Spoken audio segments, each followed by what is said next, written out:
A wealthy heiress vanishes without a trace. Mystery thickens with every clue. Welcome to Shadow Code. I'm Thornwick. Comment where you're watching from. Your words keep these stories alive. Her pearls glittered when she walked in, but the panic in her eyes said she'd lose more than jewelry before the week was over. I was sitting at my desk in the front office of Nero Wolfe's brownstone on West 35th Street, trying to make sense of the morning mail when she pushed through the door like she was fleeing a fire. The pearls caught the light from the window, real ones, the kind that cost more than most people make in a year. But it was the way her hands shook that made me sit up and take notice. "I need to see Nero Wolfe," she said, not bothering with pleasantries like hello or good morning or please don't call the cops. "It's urgent." I gave her the once-over while reaching for my notebook. Mid-20s, blonde hair that probably saw a colorist twice a month, wearing a navy dress that fit like it was tailored specifically for her figure, which it probably was.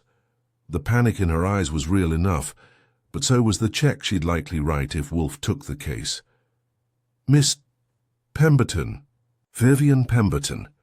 The name came out like she was surprised anyone wouldn't know it, which, considering the Pemberton family owned half of Manhattan's real estate and most of its politicians, wasn't entirely unreasonable. "And what makes this urgent, Miss Pemberton?" She looked around the office like she expected someone to jump out from behind the filing cabinet. "I'm going to disappear." Now that was a new one. Usually people came to us after someone had already vanished, not to announce their own upcoming absence. "Care to elaborate?" "Someone wants me gone, dead, missing, I don't know which. But they've made it clear that if I don't leave New York voluntarily, they'll make the arrangement for me." I put down my pen. "Have you been to the police?" She laughed, but there wasn't any humor in it. "The police can't help me with this. My family, it's complicated. Everything's complicated when you're rich enough to make your own rules." I told her to have a seat and went to the kitchen to inform Wolfe that we had a potential client. I found him at the center table, his massive frame draped in a yellow shirt that could have been used as a small tent, examining a specimen of Cattleya trianae with a magnifying glass.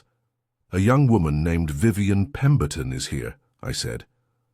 "Claims someone wants her to disappear, voluntarily or otherwise." Wolfe didn't look up from his orchid. "The Pemberton Brewery heiress." "The very same." "Ah." He set down the magnifying glass and turned to face me. "The family that built their fortune on prohibition bootlegging before transitioning to legitimate brewing operations. Currently worth approximately $40 million, with Miss Pemberton set to inherit the bulk of it upon her 25th birthday." He paused. "Which is next week." Sometimes I forgot that behind all that bulk and those reading sessions, Wolfe kept track of New York's wealthy families, like a stockbroker follows the market. Money meant clients, and clients meant we could keep the brownstone heated, and Fritz's cooking elaborate. Should I show her in? Indeed. "And Archie, prepare to take detailed notes. If someone wishes the Pemberton heiress to vanish permanently, the motive is undoubtedly financial. In my experience, family fortunes inspire the most creative forms of murder." I went back to collect Miss Pemberton and led her through the hall to Wolfe's office. She stopped short when she saw him behind his desk, all 280 pounds of him settled, in his custom-made chair like a mountain that had decided to take up detective work. "Mr. Wolfe," she said, recovering her composure. "Miss Pemberton, please, sit down and tell me why you believe someone wishes you harm." She perched on the edge of the red leather chair like she might need to bolt at any second. "It started 3 weeks ago. Small things at first. My mail was being opened and resealed. My apartment was searched. Very professionally, nothing obvious disturbed.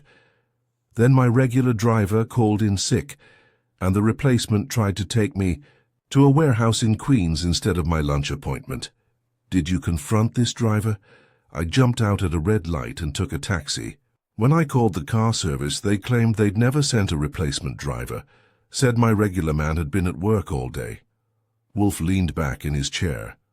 These incidents suggest surveillance and a possible kidnapping attempt. Have you received any direct threats? Miss Pemberton reached into her purse and pulled out a folded piece of paper. This was slipped under my apartment door yesterday. I took the note and read it aloud. Miss Pemberton, you have 7 days to leave. New York permanently. Take nothing but personal effects. Speak to no one about this message. If you comply, you will live comfortably elsewhere under a new identity. If you refuse, you will simply cease to exist. This is not negotiable. Charming, I said. Typed. On what looks like an expensive typewriter. No signature, naturally. The paper is high-quality linen, Wolfe observed. The typeface suggests an IBM executive model, likely found in any number of Manhattan law firms or corporate offices. Miss Pemberton leaned forward. Mr. Wolfe, I inherit everything when I turn 25 next Tuesday. My parents died in a car accident 2 years ago, and the estate has been managed by trustees since then. If something happens to me before my birthday, the inheritance would pass to your nearest living relative, Wolfe finished. Who would that be? My uncle, Charles Pemberton, my father's younger brother. Her voice got smaller. He's been managing the brewery since my parents died. He's always resented that my father left everything to me instead of him. And if you were to disappear after your birthday, then it would go to Charles anyway, since I have no children or spouse. She looked between Wolfe and me. Either way, he wins. I made notes while Wolfe steepled his fingers and considered the situation. The obvious suspect was almost always the wrong suspect in cases like this, but Uncle Charles certainly had motive and opportunity. Miss Pemberton, Wolfe said finally, my fee for this matter will be $10,000, plus expenses. Half now, half upon resolution. She didn't even blink. Done. Very well, Archie will escort you home and examine your apartment for surveillance devices. You are not to leave the city, and you are to maintain your normal routine as much as possible. If someone wishes you gone, we must discover who and why before Tuesday. After Miss Pemberton left, with instructions to call me every 4 hours and a promise that she wouldn't go anywhere alone, I settled back at my desk to think through what we'd learned. The setup was almost too neat. Rich heiress, greedy uncle, looming inheritance, mysterious threats. In my experience, cases that looked this straightforward usually had complications hiding underneath like rocks in a clear stream. You don't see them until you step on one. I spent the rest of the morning doing background research on the Pemberton family. The father, Robert Pemberton, had been a shrewd businessman who'd built the brewery from a small operation into a major concern. The mother, Eleanor, came from old New York money and had been active in various charitable organizations. Both had died when their car went off the Queensboro Bridge on a foggy night in November 1954. Charles Pemberton, the uncle, was 43 years old, unmarried, and had worked for his brother in various capacities for most of his adult life. By all accounts, he was competent but unimaginative, the kind of man who could run a business but not build one. The brewery was doing well under his management, but not spectacularly. Vivian herself was something of a mystery. She'd attended Vassar, graduating with a degree in literature, and had spent most of the past 2 years traveling in Europe. She'd only returned to New York 6 months ago, and since then had kept a low profile. No scandals, no public romances, no obvious enemies beyond the family tensions. At 11:30, Wolfe came down from the plant rooms where he spent every morning from 9 to 11 tending his orchids.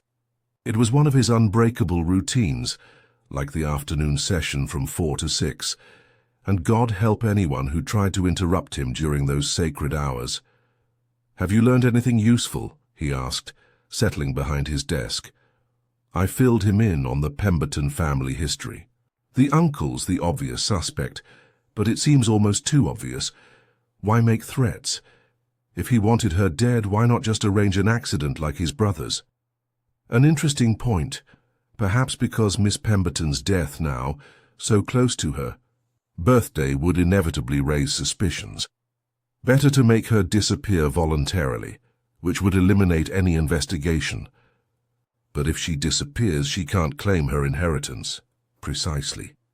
After 7 years, she would be declared legally dead, and Charles would inherit. But that assumes he could wait 7 years for the money. I considered this. The brewery might need immediate capital, or he might have debts we don't know about. Both possibilities worth exploring. Also, we should not assume Charles Pemberton is working alone. The surveillance and attempted kidnapping suggest resources and planning beyond what one man might manage. The phone rang. It was Miss Pemberton, checking in as instructed. She was at her apartment on East 73rd Street, having lunch with a friend. Everything seemed normal. "Tell me about the friend," I said. "Margaret Whitfield. We went to college together. She's in town for a few days from Boston. Anyone else know about your meeting with us?" "No one. I told Margaret I had an appointment with my lawyer. I told her to stay alert and call again at 3:30, then hung up and turned back to Wolfe. I want to take a look at her apartment. This afternoon, see if I can spot any surveillance." "Good, and this evening pay a visit to Charles Pemberton. Gauge his reaction to the news that his niece has hired a detective. Should I mention the threats?" "Not directly. Simply inform him that Miss Pemberton is concerned about her security given the approaching inheritance. Watch his face carefully when you say it." That afternoon I took a taxi to East 73rd Street and spent an hour examining Miss Pemberton's building and the surrounding area. Her apartment was on the 15th floor of a pre-war building with a doorman, which should have made surveillance difficult. But I spotted at least 2 men who might have been watching the place. One reading a newspaper on a bench across the street, another window shopping at a jewelry store with a clear view of the building entrance. I didn't approach either of them. Instead, I went up to Miss Pemberton's apartment and conducted a thorough search for listening devices or hidden cameras. The place was clean, but that didn't mean much. Professional surveillance equipment was getting smaller and more sophisticated all the time. Miss Pemberton's apartment reflected her wealth, but also her education. Expensive furniture, but not showy. Books everywhere, novels, poetry, some philosophy. Paintings that looked original, but weren't masterpieces. The home of someone who had money, but also taste and intelligence. I found her in the living room, with Margaret Whitfield, a thin brunette with sharp eyes who looked like she could spot a lie from across town. They were having tea and talking, quietly when I arrived. "Any problems?" I asked Miss Pemberton. "None, though I did notice that same man with the newspaper is still across the street. I saw him too. Probably harmless, but we'll keep an eye on it." I turned to Miss Whitfield. "I understand you're visiting from Boston." "That's right. I teach at a private school there. Vivian and I try to see each other whenever I'm in the city. She studied me with the kind of direct gaze teachers use on students who aren't paying attention. She tells me she's hired a detective. Some security concerns related to her inheritance," I said carefully.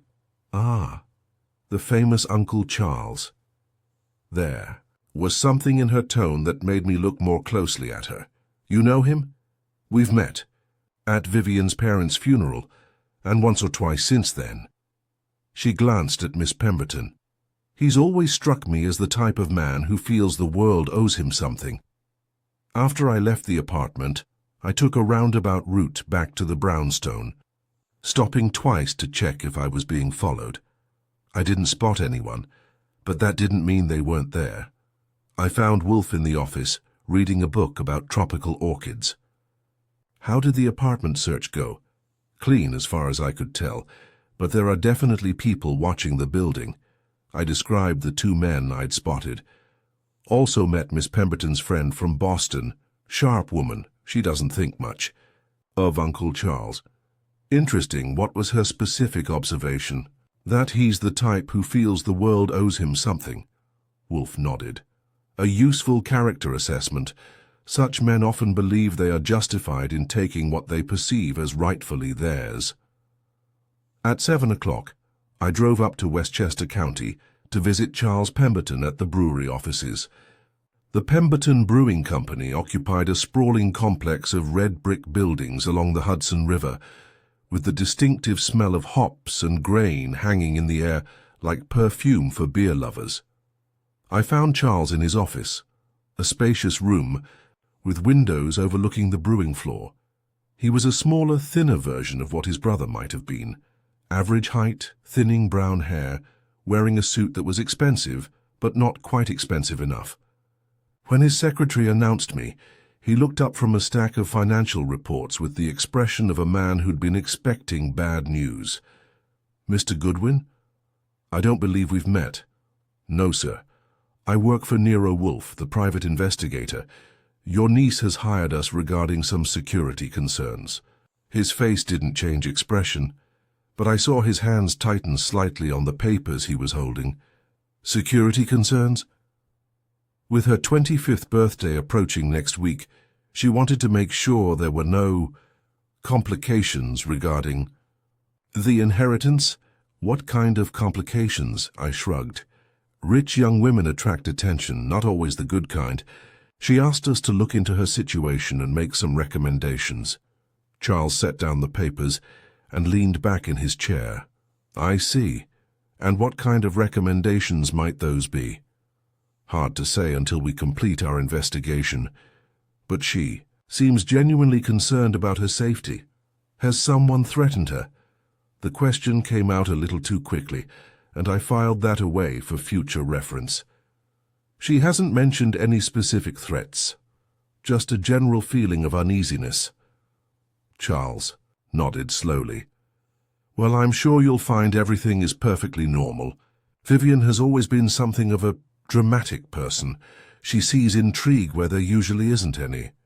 "How would you describe your relationship with your niece?" "Cordial. We're not particularly close, but there's no animosity between us. I've been managing the brewery since my brother's death, and Vivian has shown no interest in the business. When she inherits, I assume she'll want me to continue running things." "And you're comfortable with that arrangement?" Something flickered in his eyes. "It's what Robert wanted. I've devoted my life to this company, Mr. Goodwin. I wouldn't want to see it fall apart because of inexperience." I thanked him for his time and left, but not before taking a walk around the brewery grounds. The place was impressive. Modern equipment, efficient operation, workers who seemed to know what they were doing. Whatever else you could say about Charles Pemberton, he knew how to run a business. Back in Manhattan, I stopped by Miss Pemberton's building again. The man with the newspaper was gone, but I spotted a different figure in a doorway across the street. Professional surveillance, almost certainly. I called Miss Pemberton from a payphone. "Everything still quiet?" "Yes, though I did get a phone call about an hour ago, someone claiming to be from my bank asking me to verify some account information." "What did you tell them?" "Nothing. I hung up and called the bank directly. They said they hadn't called me." "Good thinking. Don't give out any personal information to anyone you don't know, no matter what they claim to represent." When I got back to the brownstone, Wolfe was in the kitchen with Fritz, discussing the next day's menu. I waited until they finished their consultation about the relative merits of different types of mushrooms, then filled Wolfe in on my visit to Charles Pemberton. His reaction was interesting, I concluded. When I mentioned security concerns, he asked if someone had threatened her. That's not a question you ask unless you know threats are a possibility. Indeed, and his comment about Miss Pemberton being dramatic suggests he wishes to portray her concerns as unfounded. There's something else. The brewery is doing well, financially, but I got the impression Charles feels underappreciated. All that talk about devotion and inexperience, Wolfe nodded. A man who believes he deserves more than he has received. Combined with opportunity and financial motive, it creates a compelling case for suspicion. But not proof, no. and there are still questions. The surveillance is professional, which suggests significant resources.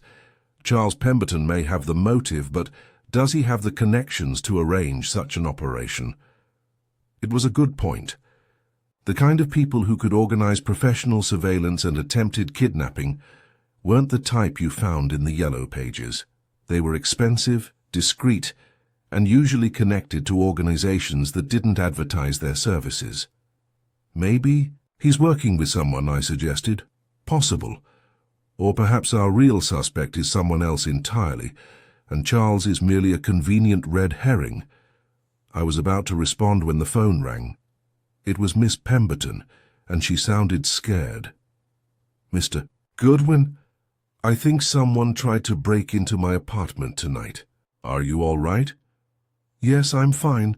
But when I came home from dinner, I noticed scratches around the lock on my door, fresh ones, and the doorman said he'd been called away from his post for about 20 minutes around 8 o'clock, something about a problem in the basement that turned out to be nothing. Where are you now?" "In my apartment. I've got all the locks engaged and a chair braced against the door. Stay put. I'm coming over." I grabbed my coat and told Wolfe what had happened. "Someone's escalating things." "Indeed, be careful, Archie. If they attempted to enter her apartment, they may still be watching the building." 20 minutes later, I was back on East 73rd Street. The building looked normal from the outside, but I took a careful look around before going up. Miss Pemberton let me in after I identified myself through the door, and I could see she was badly shaken. "Show me the lock," I said. The scratches were definitely fresh. Someone had been working on the lock with picks or some other tool, though they apparently hadn't gotten it open. "Professional work, but not expert level. Tell me exactly what happened tonight." She led me to the living room and poured herself a drink with hands that trembled slightly. "I had dinner with Margaret at a restaurant downtown. When we got back here around 9:30, the doorman mentioned that he'd had to leave his post earlier because of some emergency in the basement. But when he got there, everything was fine." "Sounds like a distraction. What time did you leave for dinner?" "Around 7. We had a reservation for 7:30. So someone had been watching her movements, knew when she'd be out, and had arranged to get the doorman away from his post. Sophisticated planning, but they'd made a mistake by not being able to get the lock open in the time they had. "I want you to pack a bag," I said. "You're not staying here tonight."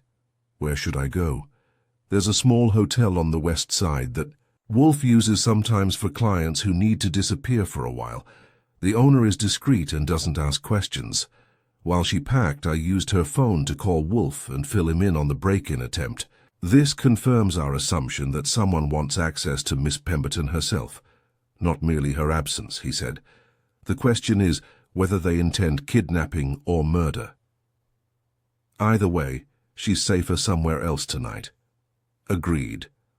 Tomorrow, we must accelerate our investigation. If they are becoming desperate enough to attempt breaking and entering, they may escalate to more direct methods." I took Miss Pemberton to the Marbury Hotel, a quiet place near the Hudson River where the desk clerk nodded at me like we were old friends and asked no questions about the young woman signing in under a false name. I gave her the number and told her to call me every 2 hours until morning. Back at the brownstone, I found Wolfe in the office with a beer, staring at the ceiling in the way he did when he was thinking hard about something. "Any brilliant insights?" I asked. "Several possibilities, none of them pleasant. If our assumption about Charles Pemberton is correct, he has until Tuesday to eliminate his niece. That gives us 4 days to identify his co-conspirators and gather evidence. And if our assumption is wrong, then we have 4 days to identify the real suspect while protecting Miss Pemberton from increasingly desperate attempts at kidnapping or murder." I settled at my desk and opened a fresh notebook. "So where do we start tomorrow?" "With the Pemberton family finances. If money is the motive, and it usually is, then we need to understand exactly how much money we're talking about, and who stands to benefit from Miss Pemberton's disappearance. I can start with the public records. Corporate filings, tax documents, that kind of thing. Yes, also I want you to investigate the circumstances of her parents' death more thoroughly. 2 years ago, you said. November 1954. Car accident on the Queensborough Bridge. Accidents can be arranged. If Charles Pemberton is willing to eliminate his niece for the inheritance, he may have eliminated his brother for the same reason. It was an ugly thought, but not an impossible one. Family fortunes had inspired fratricide before, and $40 million was enough to tempt someone with flexible morals and immediate needs. One more thing, Wolfe said. Tomorrow I want you to speak with Miss Pemberton's friend, Margaret Whitfield. Her observation about Charles feeling owed by the world suggests she may have insights into the family dynamics that Miss Pemberton has not shared with us. You think Miss Pemberton is holding something back? Clients always hold something back, usually because they believe it's unimportant or embarrassing. In this case, Miss Pemberton may not realize the significance of certain family tensions or business relationships. I made notes while Wolfe finished his beer and contemplated the case. Outside, New York was settling into its usual nighttime, rhythm of traffic and sirens, and the thousand small sounds of a city that never quite goes to sleep. Inside the brownstone, we had 4 days to prevent a murder. Tuesday morning brought unseasonably warm weather and a phone call from Miss Pemberton reporting that she'd slept well and hadn't been disturbed. I told her to stay at the hotel until I could arrange a safer long-term solution, then settled down with coffee and the newspapers to start researching Pemberton family finances. The public records painted a picture of a family business that had grown steadily over the past 30 years. The brewery had weathered prohibition by switching to near beer and root beer production, then expanded rapidly when real beer became legal again. Robert Pemberton had been smart enough to invest the profits in real estate and other ventures, building a diversified fortune that could survive changes in the beer market. But there were some interesting details in the fine print. The brewery had taken on significant debt in the past 2 years to finance expansion of their distribution network. The loans were personally guaranteed by Robert Pemberton, and after his death, the responsibility had passed to Charles as the acting head of the company. More interesting still, one of the loans was due for renewal next month, and the terms required the borrower to maintain a certain level of personal assets as collateral. If Charles didn't inherit the Pemberton fortune, he might not be able to meet those requirements. I was making notes about loan terms when the phone rang. It was Margaret Whitfield. Mr. Goodwin, I was wondering if I could speak with you about Vivian. I'm concerned about her safety. What specifically concerns you?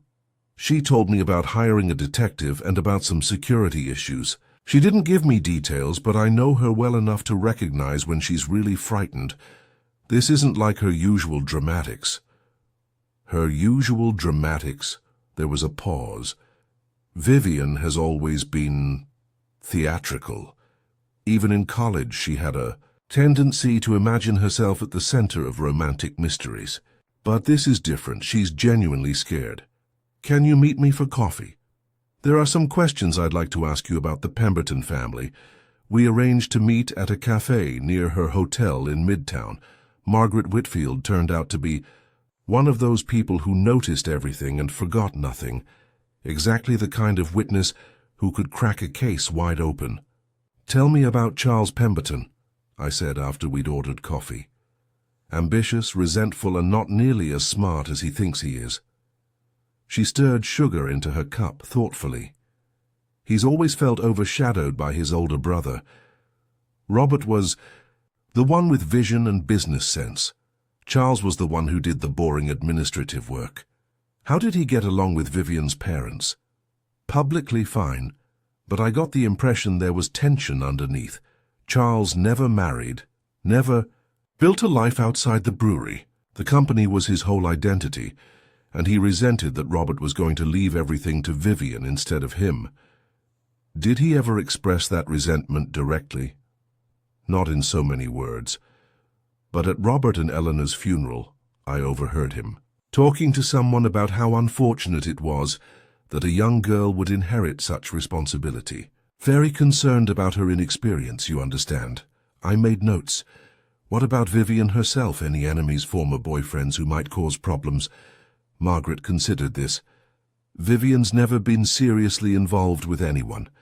She's attractive and wealthy, which means she gets a lot of attention, but she's also intelligent enough to recognize fortune hunters. She's turned down several marriage proposals from men who were more interested in her trust fund than her personality. Anyone who might have been angry about being rejected? There was one man last year, Harrison Webb, from a banking family.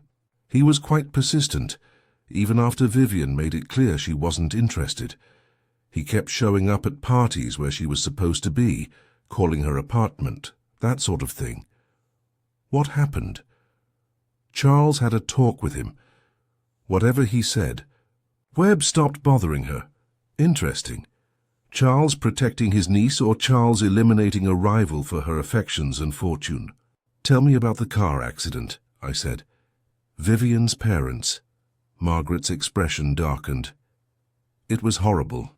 They were driving home from a charity dinner on a foggy night.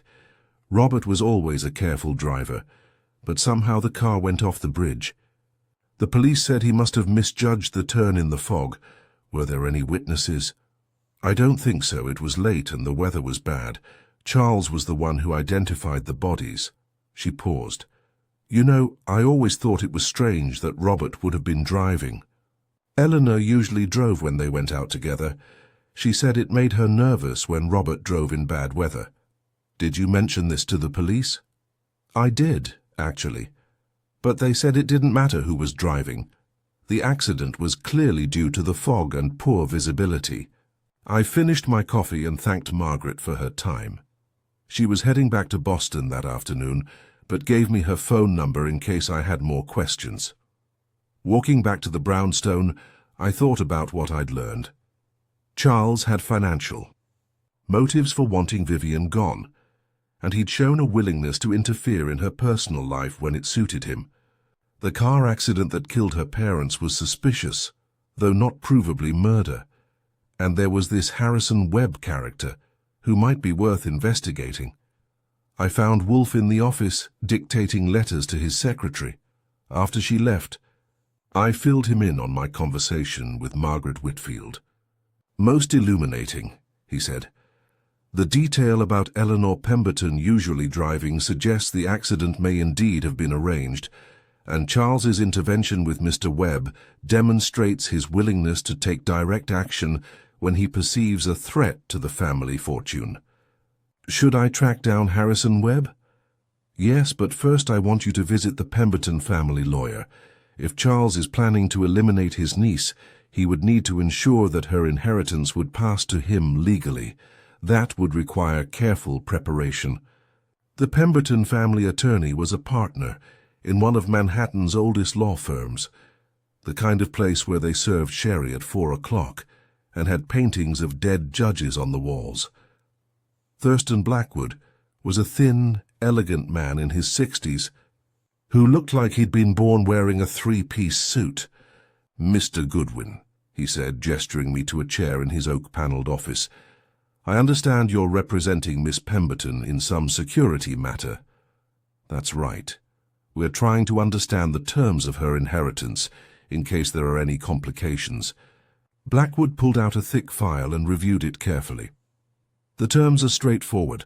Upon Miss Pemberton's 25th birthday next Tuesday, she inherits the entirety of her parents' estate, including their shares in the brewery, their real estate holdings, and various investment accounts.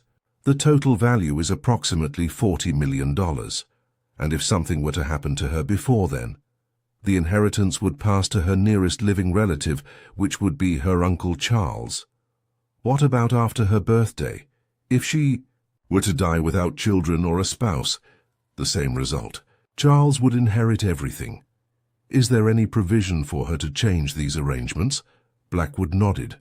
Once she inherits, she could certainly modify her will, She could leave the money to charity, distant relatives, friends, anyone she chooses. Has she expressed any intention to do so?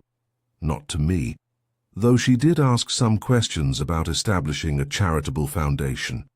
I made a note of that. If Charles knew his niece was considering leaving her money to charity, it would add urgency to any plans he might have for eliminating her. One more question.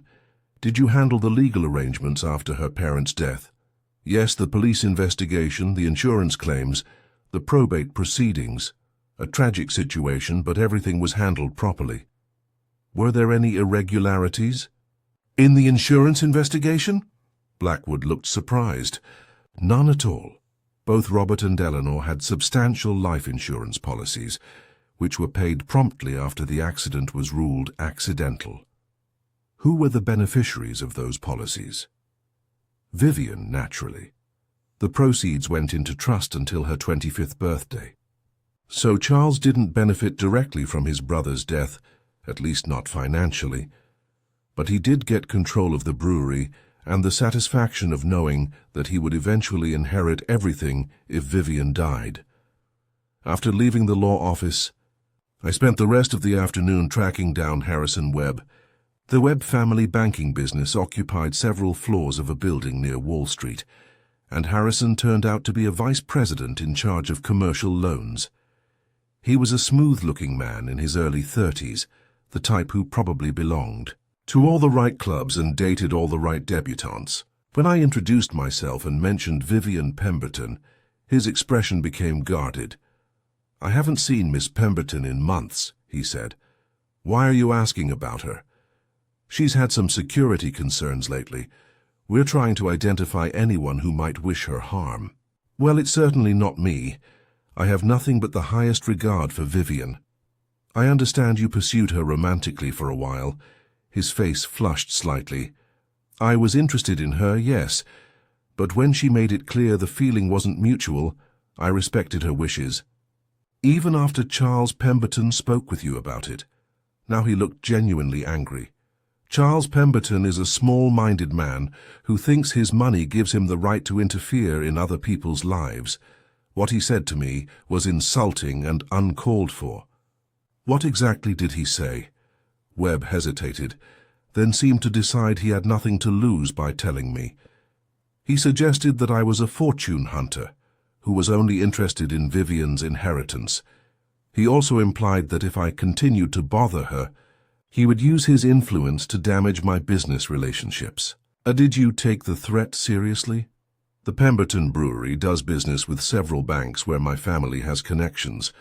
Charles could have made things difficult for me professionally." He leaned back in his chair. "Look, Mr. Goodwin, I was attracted to Vivian, but I'm not desperate. When she made it clear she wasn't interested, I moved on.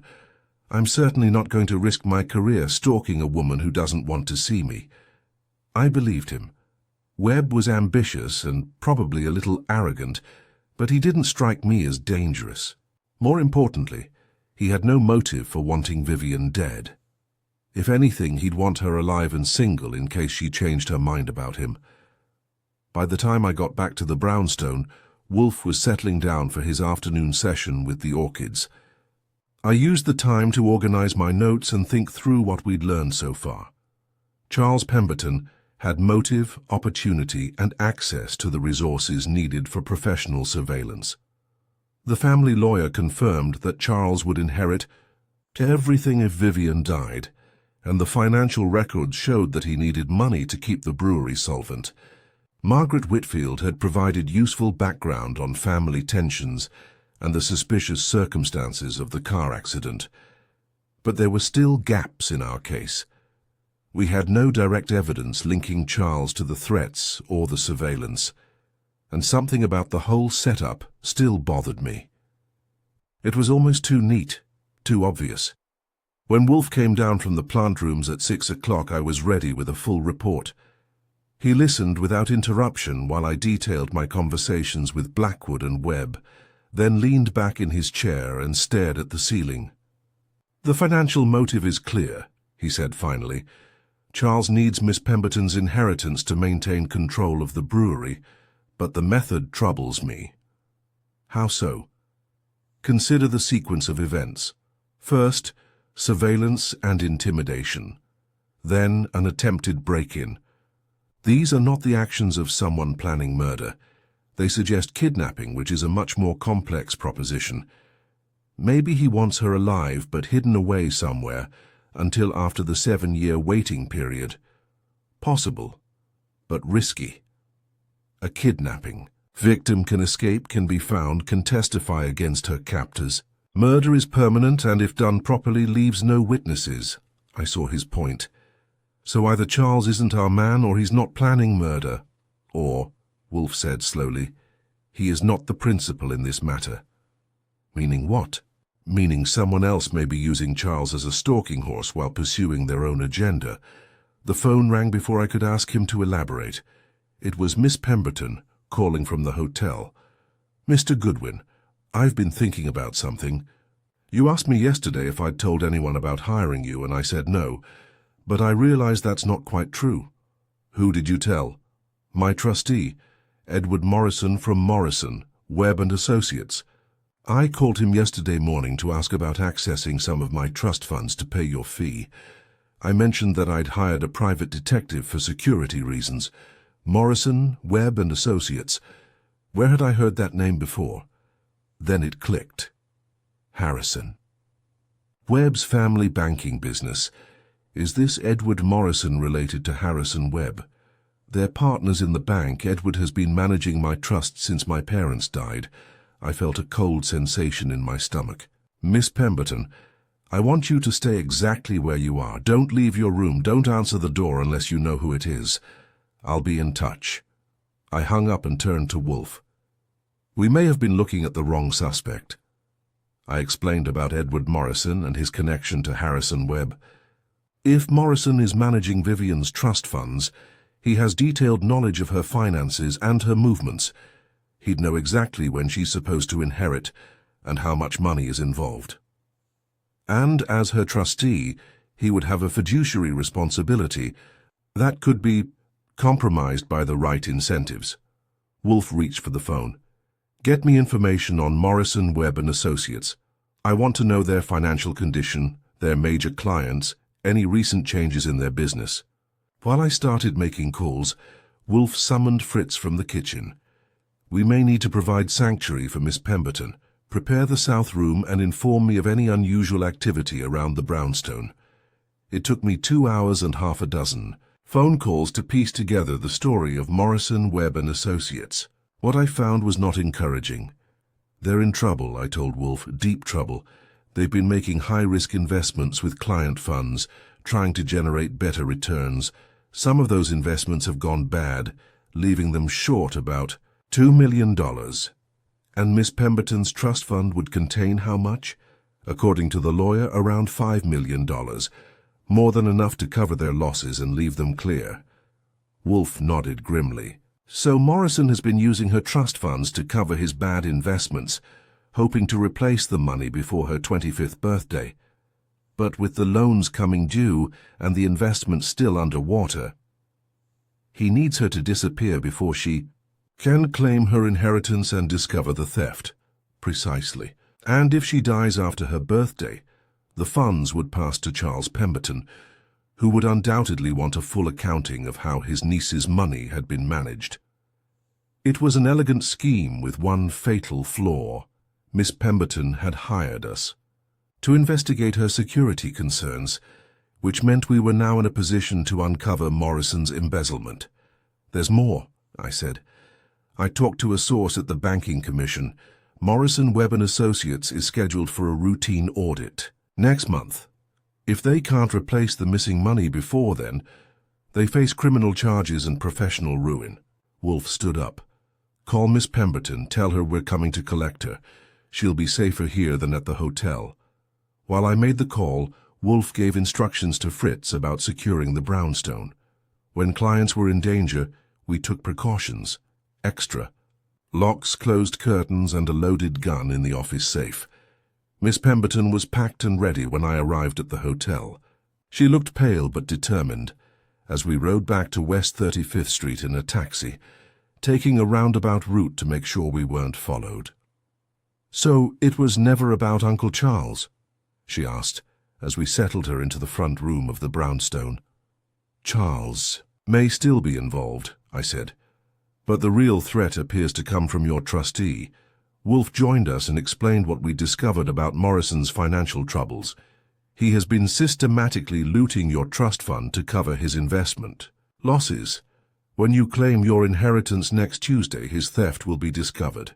Miss Pemberton looked stunned. "Edward Morrison has been managing my finances since I was a child. My father trusted him completely, which made him the perfect person to commit this type of fraud. He had access, opportunity, and your complete confidence." Wolfe settled into his chair. "The question now is how far he is prepared to go to avoid exposure." "You think he'll try to kill me?" "I think he will try to make you disappear permanently. Murder is possible, but kidnapping and imprisonment would serve his purposes equally well. But if I disappear, Uncle Charles inherits everything. Morrison still gets caught." "Not necessarily. As Charles's financial advisor, which he almost certainly is given the family connections, Morrison could arrange to continue managing the inherited funds. Charles lacks the sophistication to detect the embezzlement, and Morrison could gradually replace the stolen money over time." It was a chilling scenario, but it made perfect sense. Morrison had been planning this for months, maybe years. He'd arranged the surveillance to track Miss Pemberton's movements, made the threats to panic her into fleeing the city, and when that failed, escalated to attempted break-ins and kidnapping. "There's one thing I don't understand," Miss Pemberton said.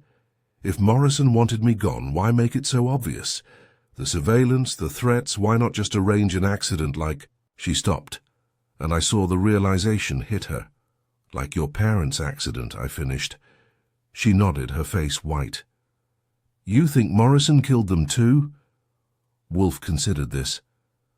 "It's possible. Your parents' death brought him control of a much larger trust fund, giving him access to more money and more time to cover his tracks. But proving that connection would require evidence we currently lack. What do we do now?" "We set a trap," Wolfe said. "Morrison believes you are hiding from him, probably somewhere outside the city. We will let him know where you are and allow him to come to us." I didn't like the sound of that. Using her as bait? Using her as bait, but with adequate protection. Morrison is desperate now. He must act before Tuesday, which gives us less than 3 days. If we wait for him to make another move, he may succeed. Miss Pemberton straightened in her chair. "What do you need me to do?" Over the next hour, we worked out the details of our plan. Miss Pemberton would call Morrison the next morning and tell him she was staying at a friend's house in Queens while considering his advice to leave the city permanently. She would give him the address and ask him to meet her there to discuss the transfer of funds she would need for her new life. "He'll be suspicious," I pointed out. "Of course he will," Wolfe agreed. "But he's also desperate. If he believes there's a chance to resolve this situation without violence, he'll take it. And if he doesn't, then he will come anyway, but prepared for treachery. Either way, we will be ready for him."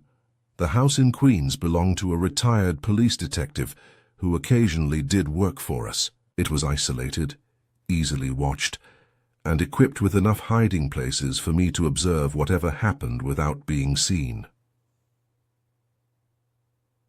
Wednesday morning, Miss Pemberton made the call while I listened on the extension. Morrison sounded surprised to hear from her, but agreed to the meeting without much hesitation. Too much eagerness, in my opinion, but we were committed to the plan now. 2 o'clock, she told him. "And Edward, please don't tell anyone where I am. I'm frightened enough already." "Of course, my dear, I'll see you this afternoon." After she hung up, I made my own calls, arranging backup and making sure our borrowed house in Queens was properly prepared. Then I drove Miss Pemberton out to the location, making sure we weren't followed. The house was a modest 2-story place on a quiet street, lined with similar homes. Our host, Detective Lieutenant Murphy, retired, had cleared out that morning, leaving us keys and a floor plan that showed all the good hiding spots. I positioned Miss Pemberton in the living room, where she could be seen from the front windows, then concealed myself in a bedroom upstairs, with a clear view of the street. Murphy had also provided a telephone and a shotgun, both of which I hoped we wouldn't need. At exactly 2 o'clock, a black Cadillac pulled up in front of the house. Edward Morrison got out alone, which surprised me. I'd expected him to bring help, given the stakes involved. He was a distinguished-looking man in his 50s, wearing an expensive suit and carrying a briefcase. He looked exactly like what he was supposed to be, a respectable banker coming to help a frightened client. If I hadn't known better, I'd have been completely fooled. Through the window, I watched him approach the front door and knock. Miss Pemberton. Let him in, and I could hear their voices through the floor, though not the specific words. The conversation seemed normal at first, reassuring tones from Morrison, nervous responses from Miss Pemberton. Then something changed. Morrison's voice got sharper, more insistent. Miss Pemberton's responses became shorter, more frightened. I heard footsteps moving around the living room, then a sound that made my blood run cold, the unmistakable click of a gun being cocked. I was already moving toward the stairs when I heard Miss Pemberton scream. I took the steps 3 at a time and burst into the living room to find Morrison holding a small automatic pistol pointed at Miss Pemberton's chest. He spun toward me as I entered, but I was ready for him. "Police," I shouted, though I wasn't. "Drop the gun." Morrison hesitated for just a second, which was all I needed. I dove to the side as he fired, the bullet splintering wood from the doorframe where I'd been standing. Before he could fire again, I tackled him around the waist and we both went down hard. The gun went skittering across the hardwood floor as we wrestled. Morrison was older than me, but desperate, and he fought like a man who knew his life was over, if he lost. He managed to get his hands around my throat and squeeze, but I broke his grip with an elbow to his ribs and rolled away. By the time I got back on my feet, Miss Pemberton had retrieved the gun and was pointing it at Morrison with both hands. "Don't move," she said, and there was steel in her voice that hadn't been there before. Morrison looked around the room like a trapped animal, then slowly raised his hands. "This won't solve anything," he said. "You still can't prove what I've done." "Maybe not," I said, pulling out my handcuffs, "but attempted murder is pretty easy to prove when there are witnesses." An hour later, we were back at the brownstone with Morrison securely delivered to the police and Miss Pemberton safe. She was shaken but unharmed, and more angry than frightened now that she understood how thoroughly she'd been betrayed. "How long has he been stealing from me?" she asked as we sat in Wolfe's office. "Probably since your parents died," Wolfe replied. "Perhaps longer. We may never know the full extent of it." "And my parents' accident?" "Without a confession, we cannot. Prove Morrison arranged their deaths, but the circumstances were certainly convenient for him." I handed Miss Pemberton a cup of coffee laced with brandy. "The important thing is that you're safe now. Morrison is going to prison, and you'll have access to whatever's left of your trust fund." "How much do you think is left?" Wolfe and I exchanged glances. The preliminary investigation into Morrison's books suggested that at least half of her inheritance was gone, invested in speculative ventures that had failed completely. She was still wealthy by most people's standards, but nothing like as wealthy as she should have been. "We'll know more after the accountants finish their work," I said diplomatically. Miss Pemberton nodded. "At least I'll live to see my 25th birthday." "Indeed," Wolfe said. "And you will have the satisfaction of knowing that Edward Morrison will spend the next 20 years in Sing Sing, contemplating the wages of betrayal." But there was still one loose end bothering me. "What about Charles?" I asked. "Was he involved in this or not?" "An excellent question," Wolfe said. "Mr. Charles Pemberton is downstairs in the front room waiting to speak with us." I stared at him. When did he get here? 20 minutes ago. I asked Fritz to show him in after we had finished with the immediate crisis. Miss Pemberton looked alarmed. Should I leave?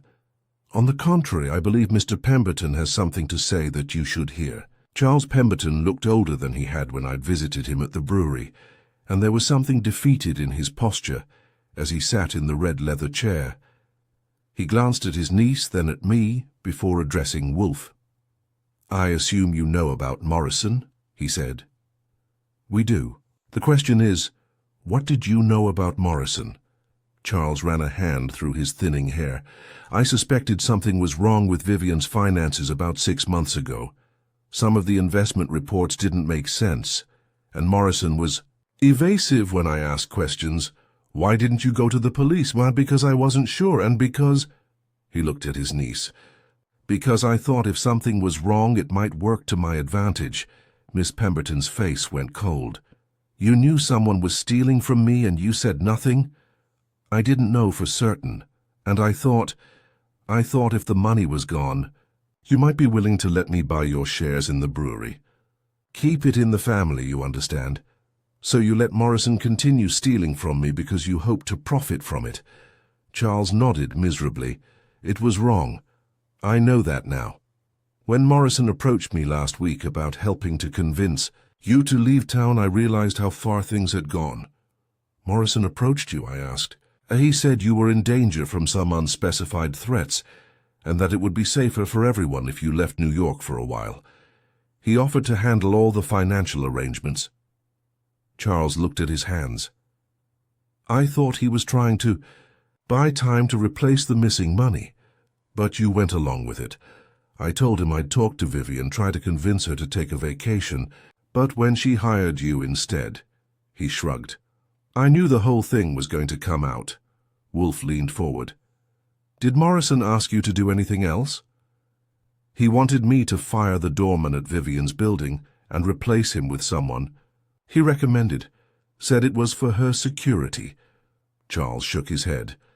That's when I realized he wasn't trying to protect her.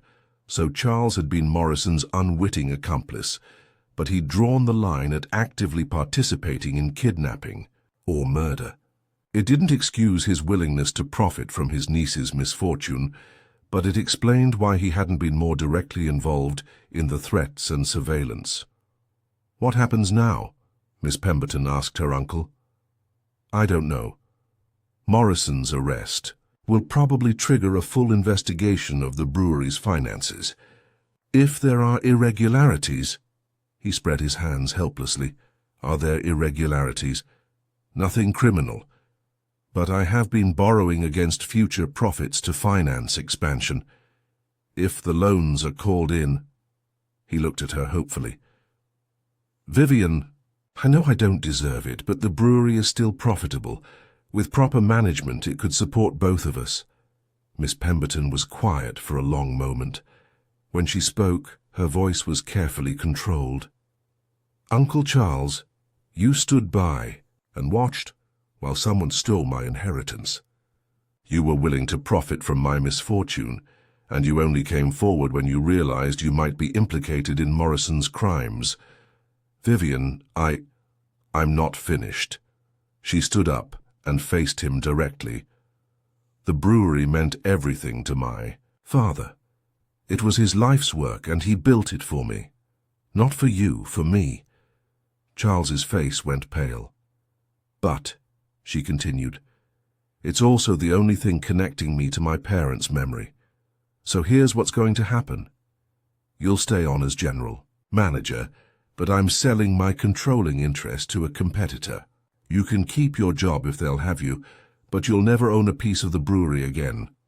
It was a devastating blow, but a fair one. Charles had forfeited any claim to family loyalty when he'd chosen to profit from his niece's victimization. I understand, he said quietly. And Vivian, I'm sorry for all of it. After Charles left, Miss Pemberton settled back in her chair and looked at Wolfe and me. Thank you, both of you. I don't know what would have happened if I hadn't hired you. You would have disappeared, Wolfe said simply, and Edward Morrison would have continued stealing money that belonged to you, confident that no one would ever question his management of the inheritance. What made you suspect him instead of my uncle? Several things. The professional nature of the surveillance suggested resources beyond what Charles could command. The focus on making you disappear, rather than simply killing you, implied someone who needed time to arrange financial matters. And most tellingly, the timing of the threats coincided with the approaching audit of Morrison's firm. I handed her an envelope. Your copy of our report, along with the bill for services rendered. She smiled for the first time since I'd met her. $10,000 seems like a bargain for keeping me alive and catching a thief. Our pleasure, I said. Just try to be more careful about who you trust with your money in the future. After Miss Pemberton left to meet with federal investigators about Morrison's embezzlement, I found myself alone with Wolfe in the office. Outside, New York was settling into another evening, unaware that one of its wealthiest heiresses had just narrowly avoided disappearing forever. So Morrison killed her parents too? I asked. Almost certainly. The car accident gave him control of a much larger trust fund and eliminated the two people most likely to detect his theft. But proving it now would be difficult. Justice delayed is justice denied. Perhaps, but Edward Morrison will spend the rest of his life in prison, which is a form of justice, and Miss Pemberton will live to enjoy what remains of her inheritance. Speaking of which, how much do you think is actually left? Wolfe considered this. Perhaps half of the original $40 million. Still enough to live comfortably, but not enough to maintain the lifestyle she was expecting. It was a sobering thought. Morrison's betrayal had cost Miss Pemberton not just money, but the security that comes with real wealth. She'd have to learn to live differently, to trust more carefully, to make her own way in a world that suddenly seemed less certain.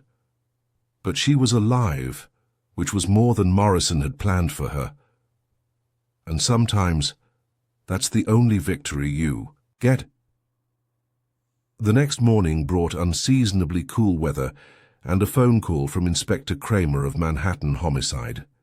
Morrison had been found dead in his cell, apparently having taken poison that had been smuggled in by a visitor. Convenient, I said to Wolfe after hanging up. Indeed. Dead men tell no tales, as they say. Morrison's suicide eliminates any possibility of learning the full extent of his crimes, or anyone else who might have been involved. Precisely.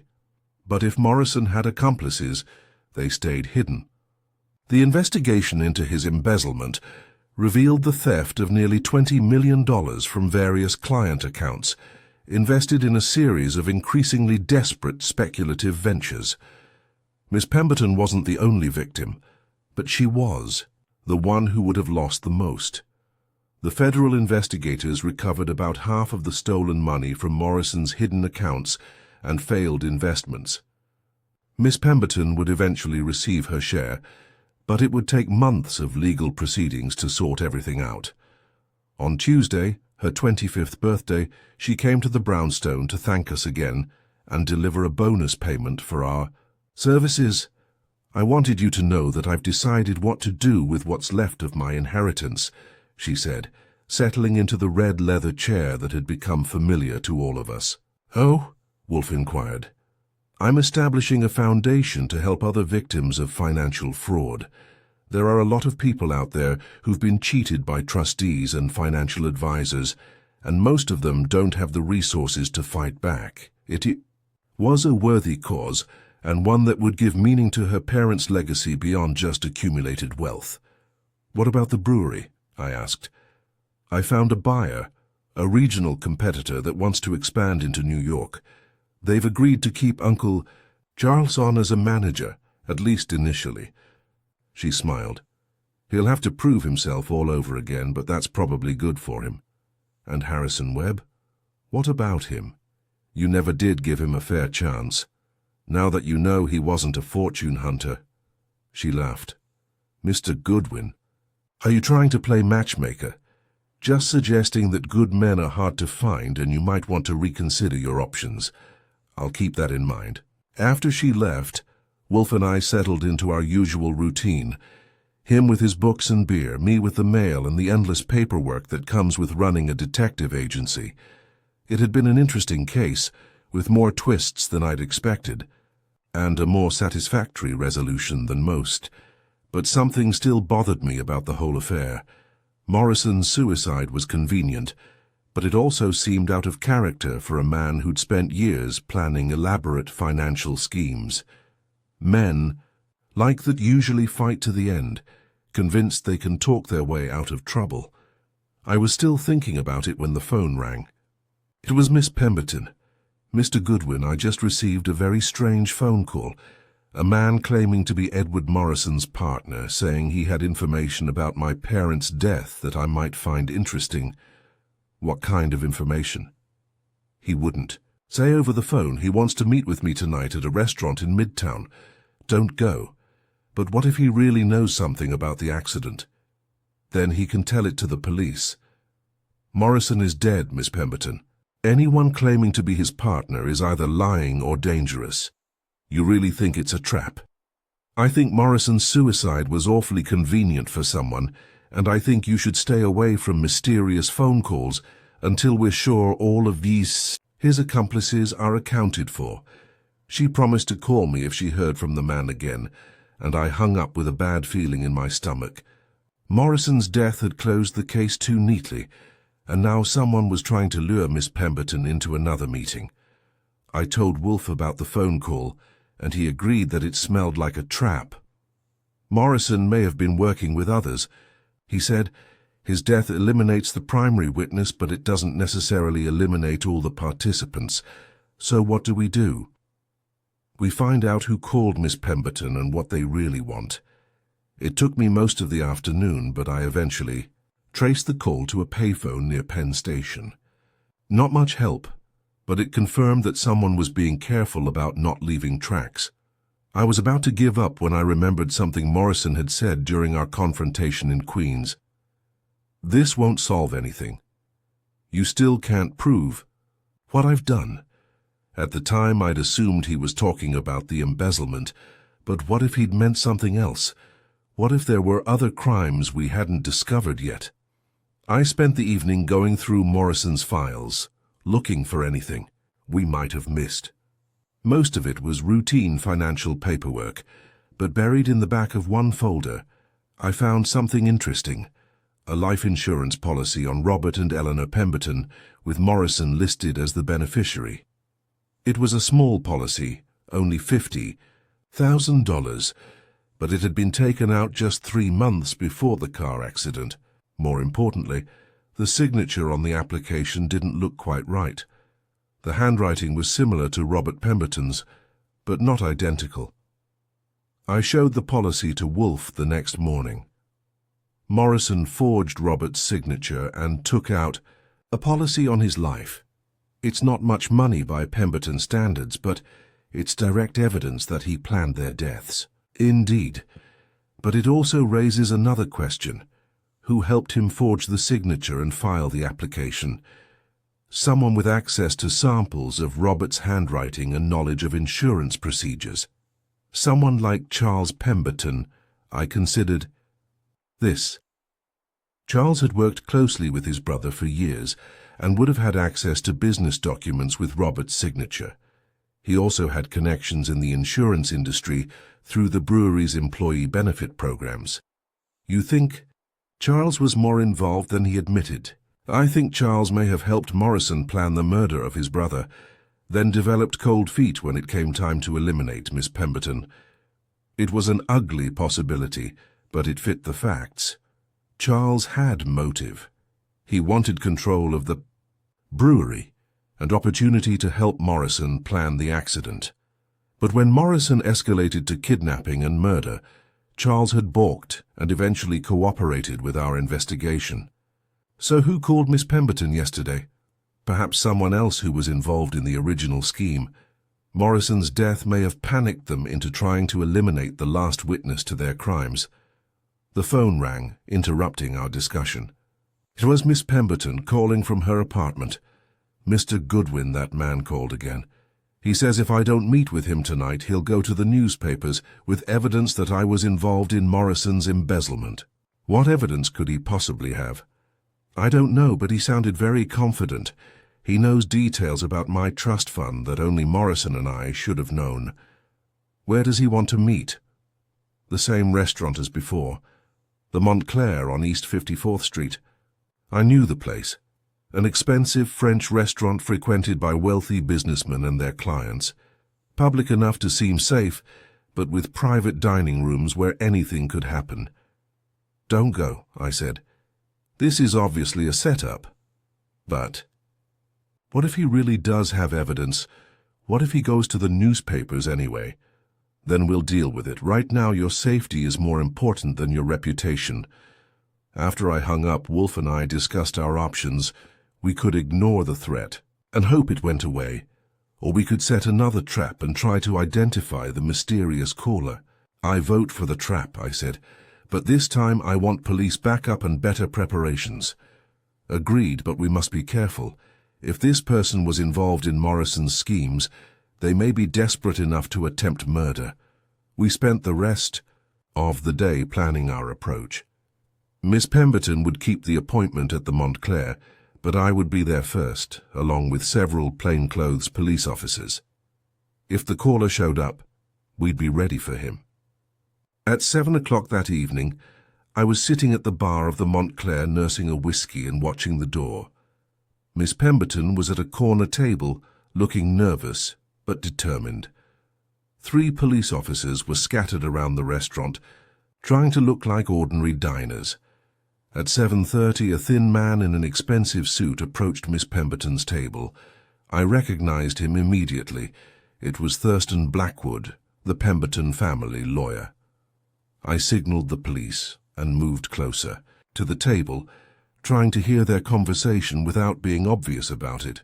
Miss Pemberton, Blackwood was saying, I'm sorry for the mysterious phone calls, but I wasn't sure who else might be listening. What's this about, Mr. Blackwood? Edward Morrison wasn't working alone. There were others involved in the scheme to defraud your trust fund, and I'm afraid I was one of them. Miss Pemberton's face went pale. You? Morrison needed someone with legal expertise to help him transfer funds and create false documentation. He offered me a percentage of what he stole, and Blackwood's voice trailed off. I was in debt from some bad investments of my own. The money was too tempting to refuse. So why are you telling me this now? Because Morrison's death wasn't suicide. Someone killed him to keep him quiet, and I think I may be next. That was my cue. I stood up and walked over to their table, followed by the 3 police officers. Mr. Blackwood, I said, you're under arrest for conspiracy to commit fraud. He didn't resist as the handcuffs went on. I want to make a statement, he said. I'll tell you everything about Morrison's operation, including who else was involved. An hour later, we were back at the brownstone with the full story. Blackwood had been Morrison's partner from the beginning, helping to create false legal documents and transfer stolen funds to hidden accounts. The scheme had started small, but escalated after the success of murdering Robert and Eleanor Pemberton. Who killed Morrison? I asked. I don't know for certain, but I suspect it was Charles Pemberton. Morrison had been pressuring him to help eliminate Miss Pemberton, and Charles was getting desperate. When Morrison was arrested, Charles probably realized he'd be implicated and decided to eliminate the evidence. So Charles killed Morrison and is now trying to eliminate other witnesses? It's the only explanation that makes sense. Morrison knew too much about Charles's involvement in his brother's death. With Morrison gone, Charles probably thought he was safe. But Charles Pemberton was smarter than we'd given him credit for. When the police went to arrest him the next morning, they found his apartment empty and his passport missing. A check. With the airlines revealed that he'd boarded a flight to South America the night before, using a false identity. He was gone, taking with him the secret of exactly how his brother and sister-in-law had died. Miss Pemberton took the news with surprising composure when I called to tell her. At least I know the truth now, she said. Morrison and Blackwood stole my money, and Uncle Charles helped them kill my parents. It's not the kind of closure I was hoping for, but it's better than not knowing. I'm sorry we couldn't bring him to justice. You kept me alive and caught 2 of the 3 people responsible. That's more than I had any right to expect. A week later, the newspapers reported that Charles Pemberton had been found dead in a hotel room in Buenos Aires, apparently the victim of a robbery gone wrong. The police there said his passport and money were missing, and there were no witnesses to the crime. I didn't believe it for a minute. Men like Charles don't die accidentally when they're carrying secrets that could destroy other people. Someone had followed him to South America and made sure he'd never testify about Morrison's operation or his own role in his brother's death. But Miss Pemberton was safe. The stolen money was being returned to its rightful owners, and the case was officially closed.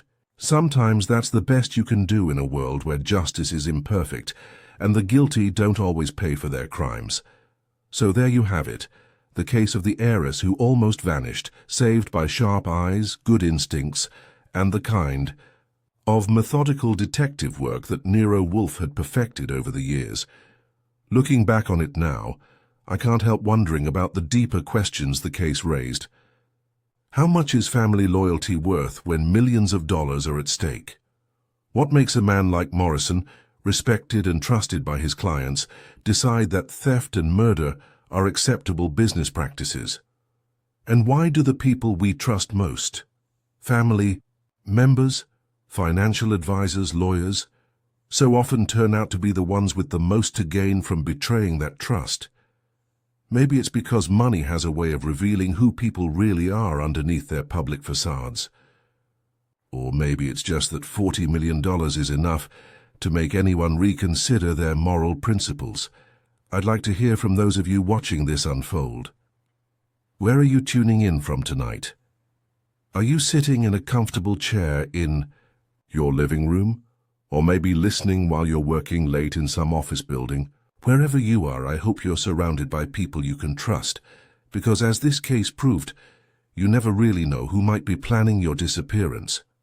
As for vanishing acts and truth, well, I've learned that the truth has a way of surfacing, eventually, no matter how carefully someone tries to bury it. It might take time and it might require some digging, but it usually comes out in the end. The trick is making sure you're still around to see it when it does. Sleep well and keep your eyes open. In a world full of Edward Morrisons and Charles Pembertons, a little healthy suspicion might be the thing that keeps you from vanishing into thin air.